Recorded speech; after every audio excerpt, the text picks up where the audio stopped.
میں پہلے اقسام بیان کروں، اس کے بعد بتاؤں گا کہ مولا کے لیے کون سی ہدایات ہمارے لیے متصور ہے اور کس قسم کی ہدایت۔ آخری ہدایت مولا کی ہدایت باطنی، ہدایت باطنی جو ولایت تکوینی کا ایک شعبہ ہے، جو ہے ایصال الی المطلوب۔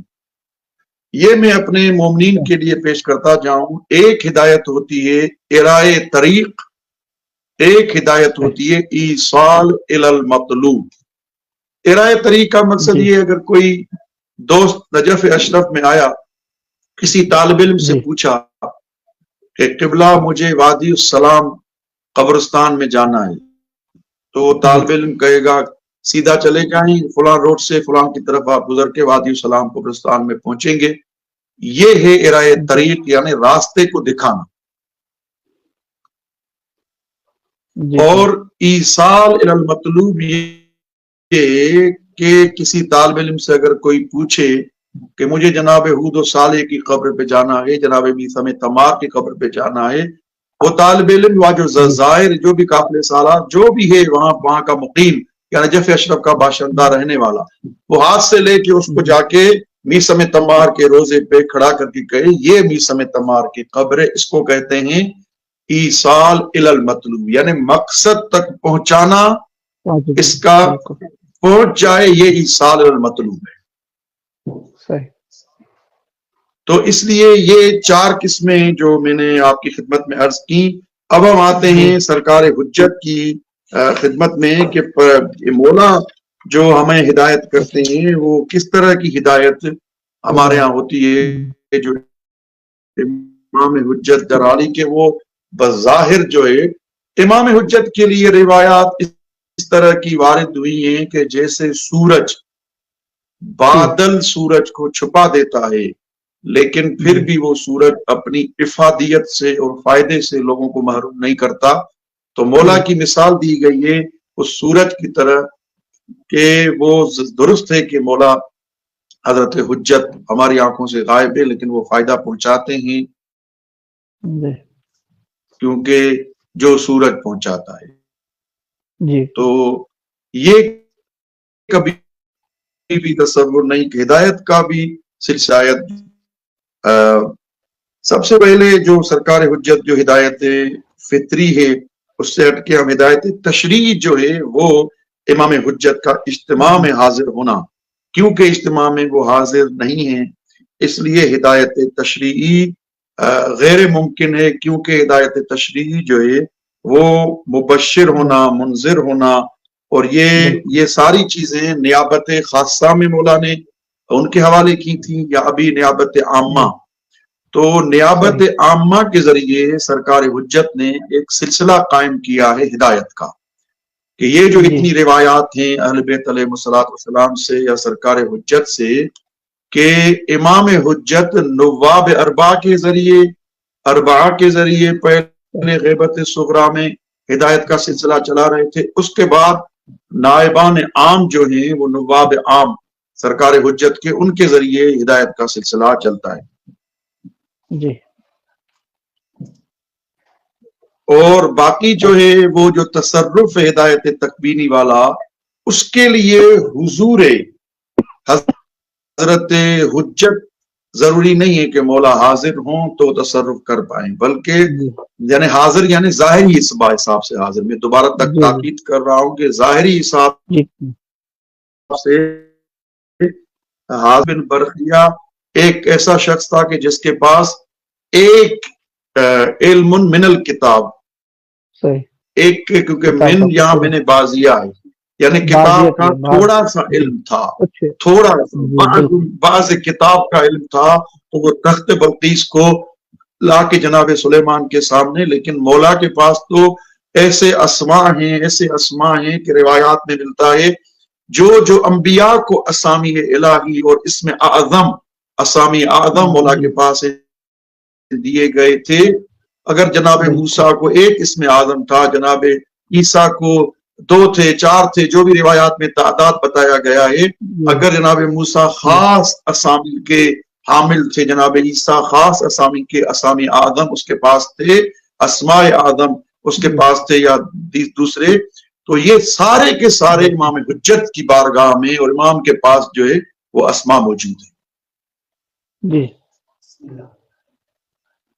اور یہ صرف خطابتی جملے نہیں ہیں بلکہ جو روایات کا محصل ہے تو سرکار حجت ان اسما کے ذریعے ضروری نہیں ہے کہ امام موجود ہوں تب جناب جہاں کے عصائے موسیٰ کا ذکر کیا جاتا ہے، دوسرے کافی چیزیں جو معجزہ ہیں جب امام آئیں گے اس سے، لیکن امام کے ابھی بظاہر نہ ہونے کے اعتبار سے بھی سرکار حجت کی ہدایت جو ہے وہ شامل حال ہوتی ہے.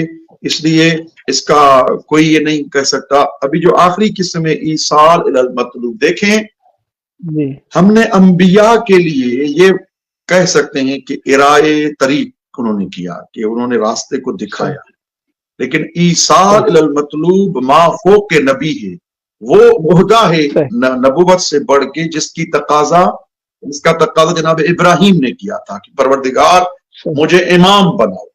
امام کے وجود میں وہ ایصال الی المطلوب والی ہدایت کا سرچشمہ امام سے ہی ہو سکتا ہے. وہ نبی صرف راستہ دکھاتا ہے، امام راستے تک پہنچاتا ہے. تو یہ جو ائمہ علیہ الصلوۃ والسلام کے لیے ہمیں کہا گیا ہے کہ امام علیہ الصلوۃ والسلام ہدایت کرتے ہیں، راستے تک پہنچاتے ہیں، تو یہ نواب عامہ کے ذریعے، نواب خاصہ کے ذریعے ہدایت تھی. اور خود یہ جو سرکار حجت کی خود جو تعلیمات ہیں ہمارے درمیان، مولا کی تعلیمات ہیں، اس حوالے سے بھی اس کا ایک میں گوشہ یہ نکالوں کہ ہمیں، کیونکہ جو موضوع اصل ہے امام کی ہدایت سے وہ ہم پہ بھی ڈیپینڈ کرتا ہے کہ 313 جو افراد ہیں وہ تو مخصوص ہیں مولا کے، ہم بھی ہادی بنے امام کی طرف سے اور مومنین کو امام کی طرف سے ہدایت کریں، کیونکہ ہم اس ہدایت کا وسیلہ بن سکتے ہیں کہ لوگوں کو تعلیمات اہل بیت پہنچائیں اور لوگوں کو فتنوں سے بچنے کی تلقین کریں، ہدایت کریں، تاکہ ہمارے ذریعے بھی امام حجت ہدایت کر سکتے ہیں. جیسے روایات میں آیا ہے، امام حسن عسکری علیہ الصلوۃ والسلام کا ایک فرمان ہے کہ جو اعتام آل محمد تک ہمارے معارف اور ہماری تعلیمات کو پہنچاتا ہے اور قائم کے دور میں اور مولا کی غیبت کے دور میں، یہ اس سے افضل ہے جس مخلوق پہ پورے شمس کی اور سورج کی جو تپش ہے اور روشنی ہے وہ پڑتی. تو یہ یعنی ہم، کیونکہ اس میں بہت علمی بحث ہو جائے گی، لیکن میں یہ کہہ رہا ہوں تاکہ ایک درس بھی ہمارے لیے ہو، ہم خود امام کی ہدایت کا اس انداز سے وسیلہ بن سکتے ہیں کہ جس انداز سے لوگوں کو ان فتنوں کے دور میں لوگوں کو محفوظ رکھیں. ایک دوسرا، تعلیمات اہل بیت علیہ السلام سے آگاہ کریں. تیسرا، معرفت امام حجت سے آشنا کریں، سے لوگ آشنا ہو جائیں گے تو دعا جو جہالت کی موت ہے اس پہ کبھی بھی. تو اس لیے ہدایت کا جو سلسلہ آگے، اس لیے اگر آپ یہ کہیں کہ ممکن ہے کہ کوئی یہ اعتراض کرے کہ غیبت اور غائب ہونے کی صورت میں کس انداز سے امام ہدایت کر سکتے ہیں، اصل میں مسئلہ یہ ہے کہ یہ جو ممکن جناب موسیٰ چلے گئے تھے کوہ طور پہ تو وہ غائب تھے، لیکن ممکن ہے کوئی کہے کہ جناب ہارون کو اپنا نمائندہ بیان کیا تھا. خب بلا تشبیہ اگر جناب ہارون ایک مختصر 40 دن کی غیبت میں، ہارون کے پہلے 30 دن تھے، پھر اتممنا بعشر 40 ہو گئے، تو یہ ہادی تھے. اس لیے ابھی بھی کچھ امام کے نمائندگان ایسے ہیں جس کے ذریعے امام ہدایت کرتے ہیں لوگوں کو. جی آواز آ رہی ہے؟ جی قبلہ آ رہی ہے، بالکل آ رہی ہے. جی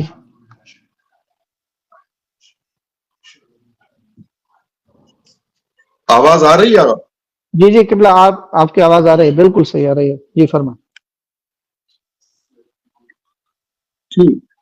ہاں، میں یہ کہنا یہ چاہ رہا ہوں کہ جیسے یہ سلسلہ ہے تو اس لیے اصل میں ہم کیونکہ ائمہ علیہ السلام کے لوگ حاضر ہونے کے زیادہ اس وقت بھی زیادہ ہدایت ہو سکتی ہے، جبکہ یہ ایک خلط ہے، اشتباہ ہے۔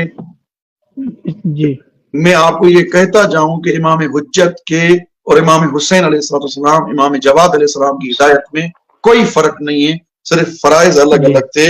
اس لیے جو اپنا سلسلہ ہدایت ہے وہ رکنا نہیں ہے، اس لیے کہ فرق یہ تھا کہ اس وقت مستقیم اور ڈائریکٹ خود مثلا امام حسین علیہ السلام، امام جواد علیہ السلام ہر جگہ تو خود نہیں جو ہدایت کرتے ہیں۔ جی اس لیے جی ہمیں اہل علم حضرات کو، جو طلاب ہیں، جو علماء ہیں، ان کا یہ فریضہ ہے کہ امام کی غیبت کا فلسفہ اور امام کے غائب نہ ہونے کا فلسفہ لوگوں تک پہنچے، مطلوب تک لوگ پہنچے۔ اچھا، اس کا مقصد یہ نہیں ہے صرف ہمارے ذریعے امام ہدایت کرتے ہیں، نہیں، فی نفسی ہی جی خود امام حجت اجل اللہ تعالی فرجہ شریف بھی ہادی ہیں، لیکن ہدایت کا انداز فرق کرتا ہے۔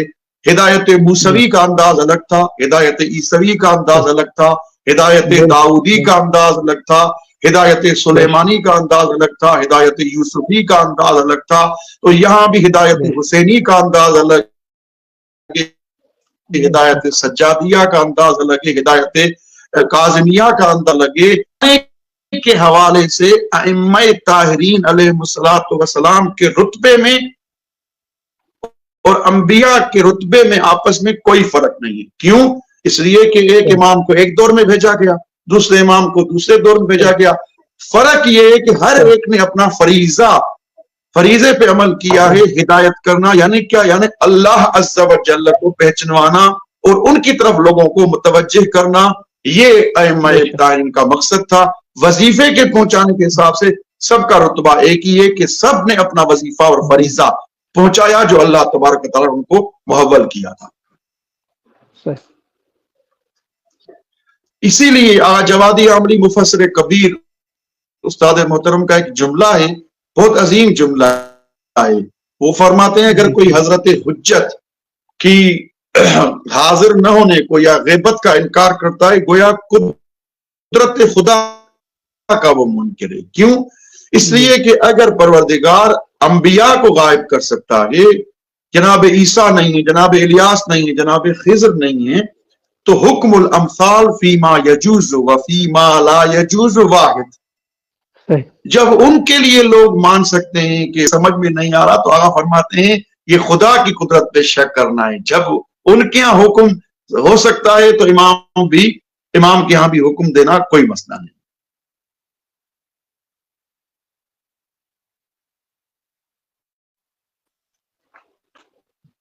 جی قبلہ، بس مختصر ایک جملے میں یہ عرض کروں شکریہ کے ساتھ کہ امام حجت کے ہدایت کا انداز کچھ مختلف تھا۔ دوسرے ائمہ جو بظاہر حاضر تھے ان کی ہدایت کا انداز مختلف ہے، لیکن سب سے بڑھ کے ہمارا علماء کا، یوتھ کا، نوجوانوں کا یہ وظیفہ ہے کہ جہاد تبیین کریں۔ یعنی کیا جہاد تبیین کریں؟ یعنی میڈیا کے ذریعے، سوشل میڈیا کے ذریعے امام حجت کی ہدایت کو لوگوں تک پہنچائیں، تاکہ سب اپنے حساب سے ایک ترطول امام حجت کے طول میں اور امام حجت کے نمائندہ بن کے سب ہادی ہونے کا کردار ادا کریں، تاکہ سب ہادی برحق کی طرف متوجہ ہوں۔ جب ان کی طرف متوجہ ہو گئے تو اس لیے جوانوں کا فرض بنتا ہے، جوانوں کے لیے یہ ڈیو ہے کہ بجائے اس کے سوشل میڈیا کے غلط فائدے اٹھانے سے مومنین کو، دوسروں کو فتنوں سے بچائیں اور مولا سے آشنا کریں، مولا کے وجود سے آگاہ کریں۔ کیونکہ دامن وقت میں گنجائش بالکل کم ہے، اور میں نہیں چاہ رہا تھا ایسی کوئی شدید علمی بحث بھی چھیڑوں کہ جس کو جمع نہ کر سکوں۔ میں آخر میں بھی شکر گزار ہوں یہ سخن سندھ نجف اشرف کے دوستوں سے، امیدوار ہیں ہمارے لیے مولا کے حرم میں دعا کیجیے گا، اور میں تمام مومنین اور مومنات کے لیے بی بی فاطمہ معصومہ سلام اللہ علیہا اور مسجد مقدس جمکران میں، اور آپ دوستوں کے لیے جنہوں نے یہ پروگرام منعقد کیا، دعا گو ہوں پروردگار ہمیں امام حجت کے حقیقی ظہور میں منتظر رہنے والوں میں سے قرار دے۔